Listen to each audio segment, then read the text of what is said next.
This is probably right here, star that in your book, probably the single greatest benefit in the Internal Revenue Code. It's called a Roth recharacterization. Here's how it works. To explain it the right way, I'll just give you an example.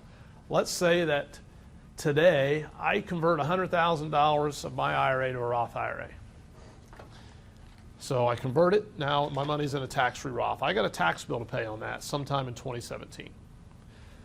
I take that Roth IRA and I invest it in, I don't care, IBM stock.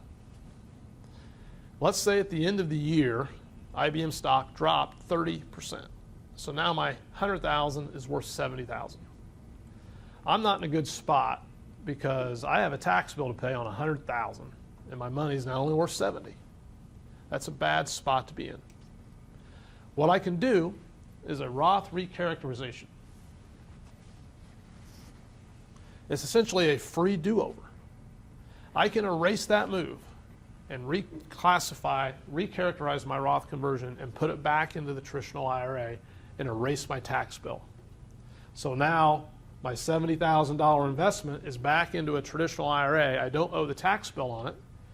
And then at some point in the future, if I decide to convert it again, I can, but at least I've erased that tax bill in that bad spot. You can do that all the way up until October 15th of the year following the year you convert. So there's a deadline on it, but it can help you. So if we do some of these conversions, if you do conversions, and for some reason 1 year it didn't work out or it puts you into a higher bracket because maybe there was a miscalculation done, we can recharacterize just part of it to fix the issue. So it's a great benefit.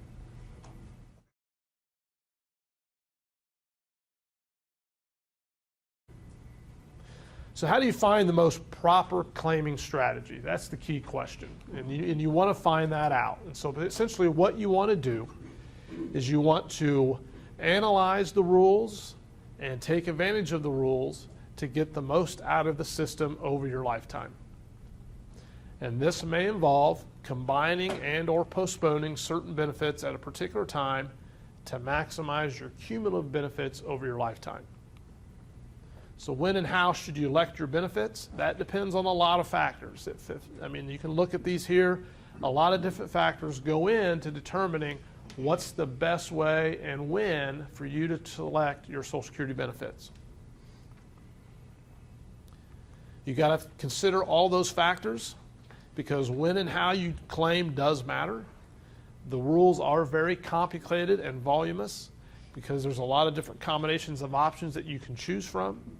And again, based on your primary insurance amount, not very many people understand Social Security and how to do this. You want to work with a Social Security planning expert to make sure you get the most out of it.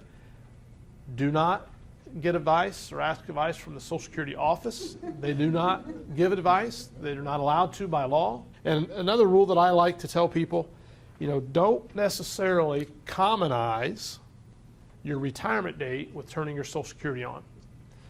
Just because you're retiring does not mean you have to turn Social Security on at that point. Sometimes it may make sense for you to do that. Sometimes it may not, depending on other sources of income, other assets that you have. Again, the ultimate goal here is to find out how you can turn Social Security on to maximize your benefits over your lifetime.